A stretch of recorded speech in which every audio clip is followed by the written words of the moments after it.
In today's video, I'm going to show you how to add your Phantom wallet to your BullX Neo. So please do consider hitting the subscribe button. We drop videos like this on the regular. So in order to do this, you are going to go to the little wallet manager on the left-hand side of the screen. You can just follow along with me. Then we are going to be brought to this section and we want to go to the withdraw wallet section. And you'll see on the top right, there's a section that says add wallet. Now in here, we can choose Solana or Tron, and we're going to go with Solana. And then you need to enter your name for your wallet. This can be whatever you want it to be. And then from there, you are going to want to go to Phantom so you can go and get your wallet address. Okay, so here we are in Phantom and you want to click on receive, and there's your Solana wallet and you want to copy. And now that we've copied the address, we can just go and paste it right into BullX Neo.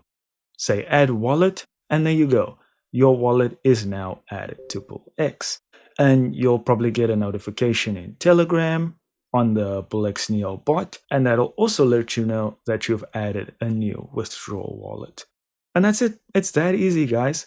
Thanks for watching, and I'll see you in the next one.